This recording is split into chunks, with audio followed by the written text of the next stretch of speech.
Mais um dia. Hoje a gente vai fazer análise, comentário do capítulo 3 do Evangelho de João. Mas antes disso, o que é interessante a gente frisar é que nada disso foi programado, nada disso foi pensado. Tudo começou num grupo de WhatsApp e vamos ver até onde a gente consegue ir ou até onde a gente consegue fazer isso. Ontem a gente o comentário do Evangelho do capítulo 2 de João teve uma aceitação bem legal, assim, por ser primeira postagem e ter tido a quantidade de visualizações foi bem interessante. Tomara que nesse a gente consiga mais visualizações e que mais pessoas tenham contato com isso, né? O que é engraçado é assim, hoje para você fazer um curso teológico é bem complicado. O curso que presta, né? Um curso que seja legal, que tenha uma qualidade legal, que tenha bons professores e tal. O custo dele é muito caro, sem contar que é muito longe para você fazer um curso presencial. E o curso à distância ele é praticamente impossível, né? Porque a troca dentro do ambiente teológico é muito importante, né? Então é muito difícil. Hoje eu moro aqui em São Paulo e por isso que tenho tido essa oportunidade de acesso. Não só por isso, claro que vários programas, apoio da família e tudo mais para poder estar aqui, né? Mas pessoal desse Brasilzão é difícil ter contato e ter acesso a isso. Então, uma iniciativa como essa que veio a calhar, que não foi nada programado, não foi uma coisa que eu comecei, que eu quis começar, mas por fim estamos aí. Então você que está assistindo esse vídeo, eu tenho certeza que dentro da tua comunidade seja complicado para vocês fazerem um trabalho de formação teológica. Então passa esses vídeos, passa esse canal, entrega essas notícias, essas informações para essas pessoas, para que elas possam entrar em contato, para que elas possam se inscrever no canal, para que elas possam sempre receber esses materiais dentro de um acesso, de um acesso mais facilitado para essas pessoas e para você também. Então se inscreva no canal, dá um curtir aí e com certeza isso vai ser bênção na tua vida. E mais, sendo bênção na tua vida, eu tenho certeza que será bênção na minha vida também. Porque tudo que a gente faz para um profeta de Deus, Deus vem e nos retribui. Então, basicamente isso. Hoje a gente vai comentar o Evangelho de João no capítulo 3, que é um capítulo espetacular, assim, além do fato de ser pequeno, né? Mas tem uns capítulos que são enormes. Porque você pegar 51 versículos para você comentar e tudo mais é complicado. Tá certo que assim, para você fazer uma leitura rápida, 50 versículos é um tapa, né? Rapidinho. Mas na hora que você começa a fazer os recortes e ver toda a relação que ele tem dentro da Bíblia inteira, é muita coisa. E aí o comentário fica muito longo, né? Isso é um detalhe. Um outro detalhe é que aqui no vídeo a gente consegue só delimitar as coisas importantes, então as coisas que chamam mais atenção. Então com certeza a gente não vai conseguir ter uma profundidade tão grande quanto fazer uma análise de versículo a versículo. A gente pega as partes mais importantes, as partes mais interessantes e mais. As partes que geralmente as pessoas não têm contato, né? E aí a gente dá uma frisada nisso, porém tem outras coisas ainda que são interessantes dar uma olhada dentro de um determinado capítulo que a gente for olhar. Tudo bem? Vamos começar? Vamos lá. Acontece assim, o capítulo 3 do Evangelho de João, né, ele tem 3 partes que são interessantes. Então a primeira parte ele vai falar o quê? Ele vai falar sobre o nascimento da água e do Espírito.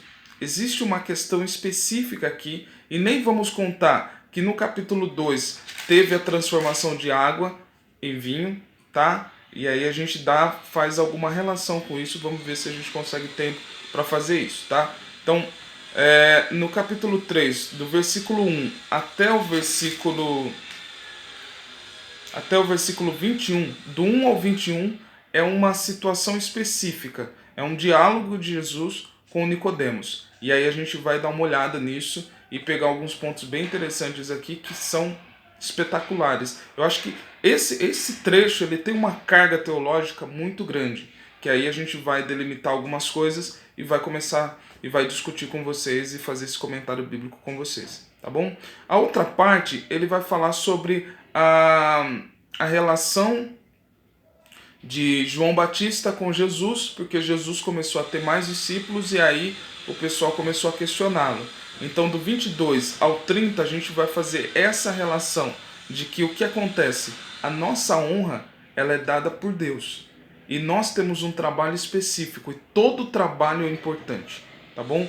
Mas, ao invés de a gente olhar para o trabalho do outro, a gente entender que nós somos um único trabalho. Como que acontece?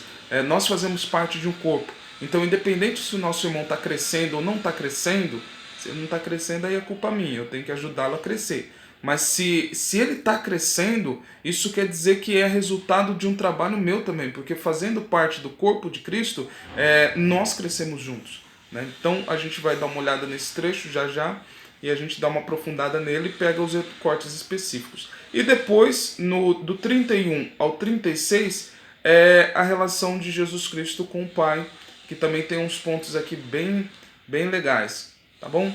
Então vamos começar. Olha só, no capítulo 3, do versículo 1 ao versículo 21, Nicodemos, um sujeito que com certeza tinha uma profundidade da lei, de conhecimento da lei mosaica, possivelmente ele era um escriba, um fariseu, uma pessoa que tinha um círculo de amizade muito grande, tá bom?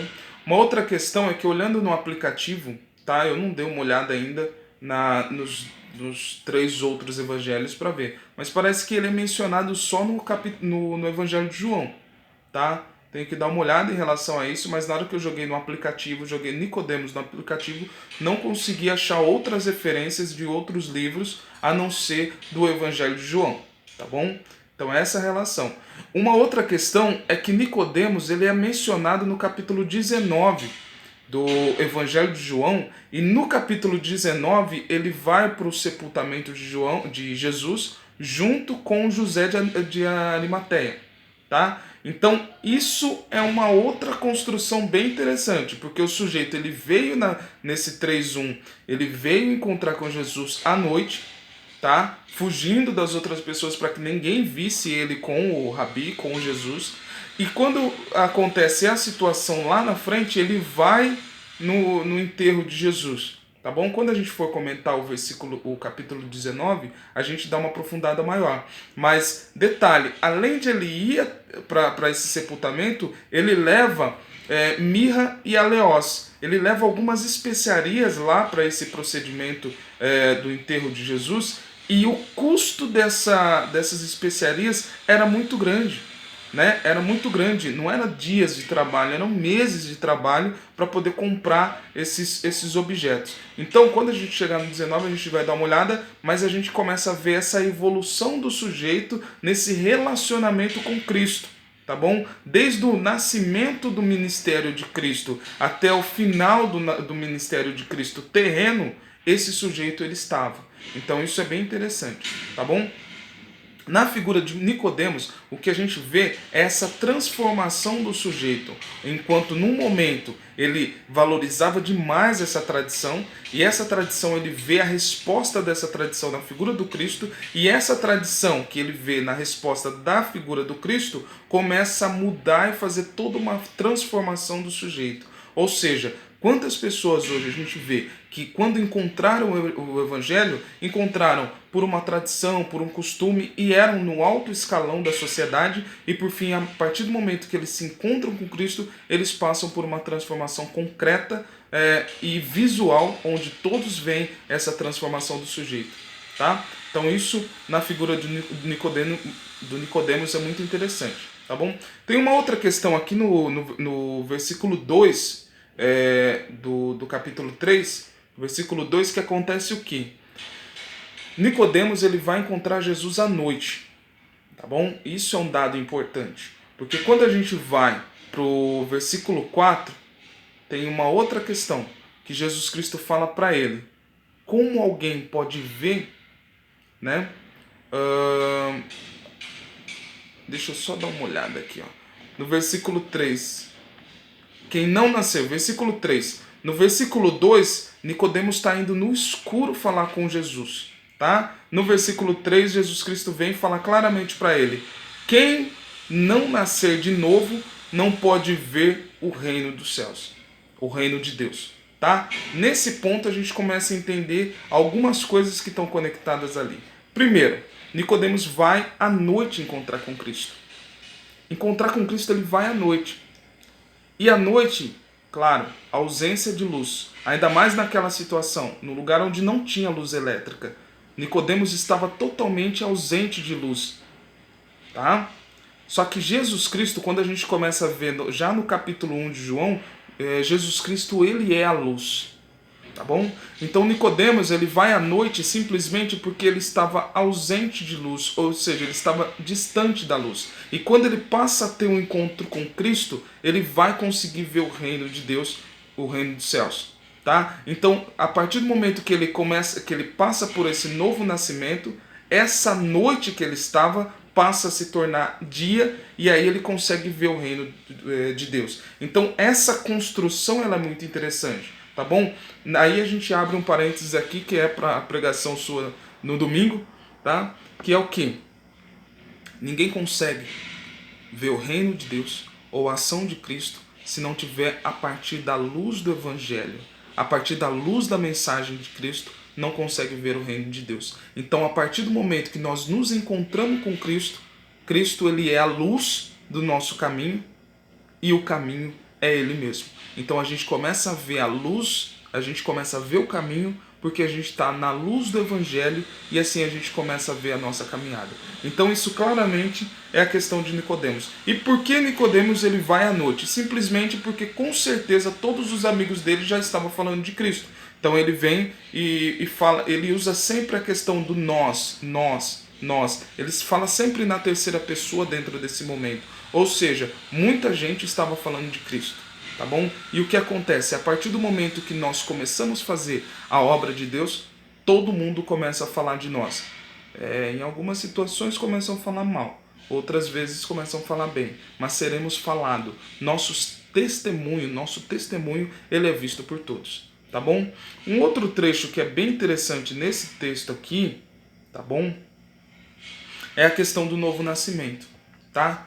O que é o novo nascimento? Jesus Cristo vem conversar com ele, dialogando com ele, vem e fala sobre essa questão de nascer de novo. E ele vem e questiona, como eu posso nascer de novo sendo velho? Tá? Quando a gente começa a ver o nascimento que Jesus Cristo veio propor, é um novo nascimento por quê? Adão e Eva é esse primeiro nascimento, é esse primeiro homem. Eles nasceram lá, construídos e criados por Deus, tá? E eles pecaram. E esse pecado desse primeiro nascimento vai levando essa natureza pecaminosa para todas as nações, para todas as pessoas, para todos os sujeitos. Todos nós nascemos a partir desse primeiro nascimento, e esse primeiro nascimento foi por uma natureza pecaminosa. Quando a gente entra em contato com Cristo, esse velho homem morre, no caso do batismo, esse velho homem morre e nós passamos por um novo nascimento. Então nós nascemos de novo em Cristo Jesus. E qual é o procedimento desse nascimento? Quando nós pecamos, todos esses pecados vão nascer do coração, vai nascer do nosso intelecto, da nossa consciência, tá bom? Então, a partir do momento que nós temos o primeiro nascimento, dentro de uma natureza adâmica, nosso coração ele é fruto do pecado e ele é fruto do mal. Então todas as coisas ruins, as palavras ruins, os comportamentos ruins, as nossas atitudes preconceituosas, as nossas atitudes, de todas as péssimas atitudes que temos, nasce do nosso coração. Só que quando Jesus Cristo morre, ele vem e permite que o Espírito Santo seja depositado em todos nós e vai diretamente para o nosso coração, para fazer uma transformação da nossa consciência. E aí, dentro desse lugar, começa a nascer frutos bons nas nossas vidas. E como eu justifico isso que eu estou falando? Através de Ezequiel e através de Jeremias. O novo nascimento, a gente tem um relacionamento com Deus a partir do nosso coração. E principalmente, nenhuma boca vai conseguir professar uma coisa boa se o seu coração não for bom, né? Então, através desse novo nascimento que vem de dentro para fora, vem essa transformação, tá bom? Por isso que Jesus fala, como eu falando coisas materiais e terrenas você não entende? Se eu começar a falar as coisas dos céus, você também não vai entender. É isso claramente que Jesus fala, porque ele está usando elementos materiais para poder explicar as coisas espirituais, e Nicodemos, um sujeito muito instruído na palavra de Deus, não conseguia entender. Parênteses aqui. A gente pode ter a maior tradição, a gente pode ter o maior conhecimento bíblico, se nós não nascermos através do Espírito Santo e de Jesus Cristo. Se o Espírito de Deus não estiver dentro do nosso coração, nunca a gente vai conseguir ver o caminho, nunca a gente vai conseguir ver o reino e nunca a gente vai conseguir ser uma pessoa melhor, um sujeito melhor. Essa é a nossa fé e a partir disso que vem o nosso entendimento, tá bom? O último ponto dessa perícope que eu quero destacar é a questão do novo nascimento a partir da água, tá?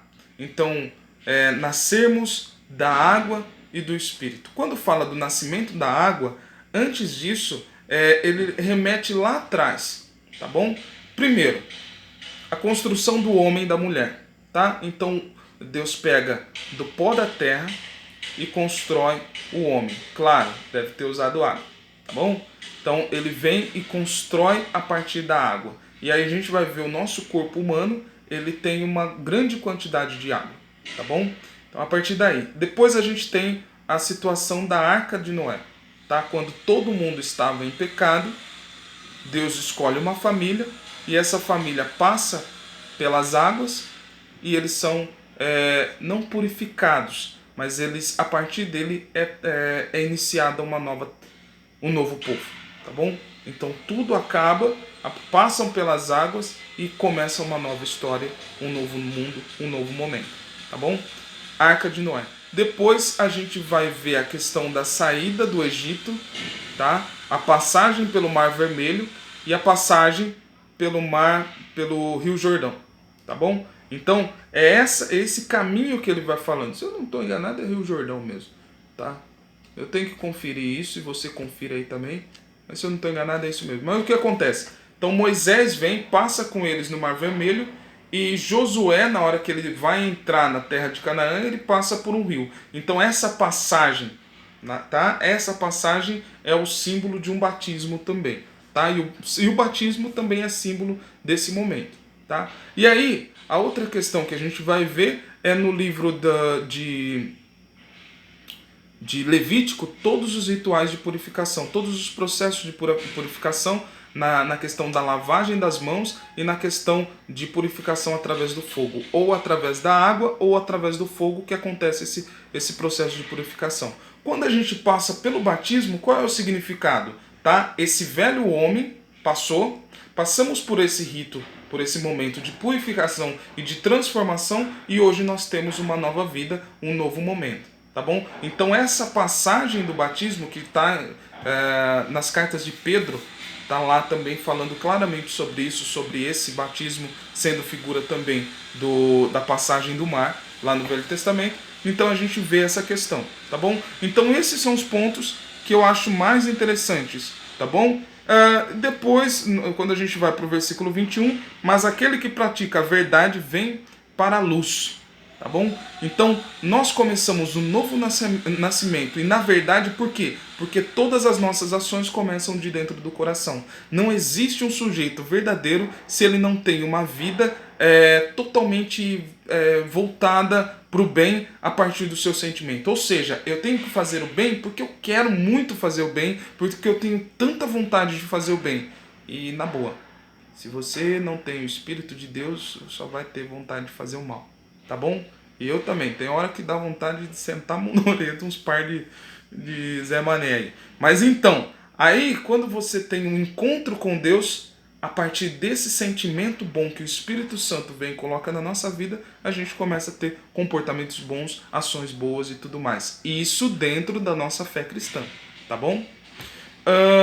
Aí a gente passa para a próxima perícope, para o próximo trecho, que é do 22 ao 30. Daqui para frente vai ser muito mais rápido, porque tem uma questão muito mais direta em relação a tudo isso, tá bom? Em relação a João, tá? No versículo 27 ele vem falar claramente: ninguém pode atribuir a si alguma coisa senão o que lhe foi dado do céu. Detalhe, por que é que Jesus Cristo batizava mais pessoas e por que é que o evangelho que Jesus estava fazendo estava salvando mais pessoas? Simplesmente porque Deus quis assim.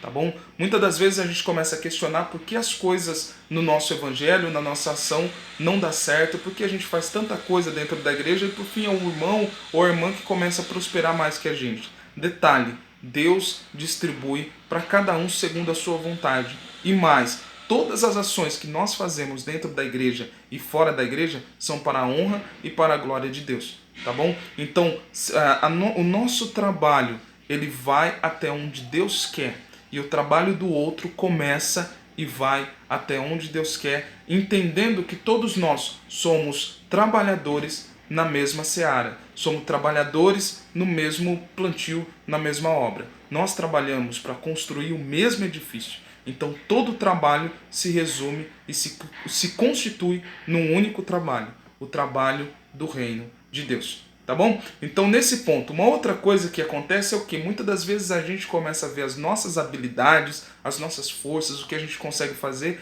e a gente começa a querer ser alguma coisa. E detalhe, nós só somos alguma coisa a partir do momento que Deus olha pra gente e Ele quer que nós sejamos. Ele quer construir a partir de nós o seu reino e as suas ações. Então entenda, tá bom?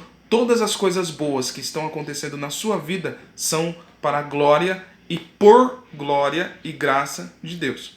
Tá? Um outro ponto que é bem interessante é no versículo 29. 29, João Batista vem falar claramente: quem tem a noiva é o noivo, mas o amigo do noivo, que também está presente ao ouvi-lo, alegra-se por causa da voz do noivo. Ou seja, João Batista ele se coloca como esse sujeito que ia preparar o caminho, coisa que estava lá no Velho Testamento já, em Malaquias, era esse sujeito, né, que ia preparar a noiva para entregar para o noivo, tá? Então João Batista ele faz esse trajeto. Quando a gente começa a ver no nosso momento, na nossa dispensação, usando um termo muito comum das Assembleias de Deus, nesse momento histórico e nesse momento da revelação de Deus aqui para nós, que é o momento da graça, nós vivemos numa relação com o Espírito Santo, o Espírito Santo que está nos preparando para a segunda vinda de Cristo, tá bom? Então essa figura que João Batista está apresentando aqui, tá? Quando a gente vai para o 31, do 31 ao 36, tem uma questão muito interessante aqui, tá bom? Ele vem e apresenta claramente a relação de Jesus Cristo com Deus. Então Jesus Cristo veio dos céus, tá? Por isso no 31 ele já começa falando: aquele que vem do alto está acima de todos, né? É uma voz, é uma poesia que ele coloca aqui, falando na voz de João Batista. Jesus Cristo está acima de todos, tá? Não vou falar o que eu pensei, mas Jesus Cristo está acima de todos, tá bom? Ele é o motor de todas as ações aqui, tá bom? Então, nesse ponto, em relação a isso que está acontecendo, e nós não podemos ver, porque a obra nós não podemos ver simplesmente o outro, porque a obra é de Deus, a ação é de Deus, a ação é de Cristo, e a igreja é corpo do Cristo, tá bom? E mais, Jesus Cristo conhece Deus. Jesus Cristo revelou para nós Deus. E nós conhecemos a Deus através do Cristo, tá bom? Só Ele consegue trazer as palavras e sintetizar o que é a realidade de Deus, tá bom? Então, quando chega no 36, ele vem e conclui esse texto e fala: quem crê no Filho tem vida eterna. Quem, porém, é rebelde ao Filho não verá a vida, e a ira de Deus permanece sobre ele. Para a gente terminar, o que ele está falando aqui claramente é o quê? Se você acredita no Filho de Deus, tenha um comportamento de fé. tenha uma ação cotidiana de fé, tenha uma vida de fé. E aí toda vez que olharem para você, vão ver a fé que você tem em Deus expressa num comportamento. E aí, se você tem esse comportamento de fé, verão a sua fé em Deus. Agora, se você não acreditar em Deus e tiver um comportamento de rebeldia, tá? Um comportamento de não fé, tá? A ira de Deus permanecerá sobre você. Então, nessa manhã, tá? Que pode ser tarde, pode ser noite, pode ser madrugada, você seja convidado agora para ter um comportamento de fé com Cristo, para que seja o preparador, o levador da mensagem de Deus para todas as pessoas e principalmente nessa manhã, nessa tarde, noite ou madrugada. Se proponha, saiu uma saliva aqui, se proponha a ter um novo nascimento com Deus. Porque se você tiver um novo nascimento, se você nascer da água e do Espírito, com certeza você vai conseguir ver o caminho que é o Cristo e você vai conseguir participar do reino de Deus. Enfim, esteja conosco, vamos crescer junto, tá bom? E se puder, se inscreva no canal e compartilhe esse vídeo, tá?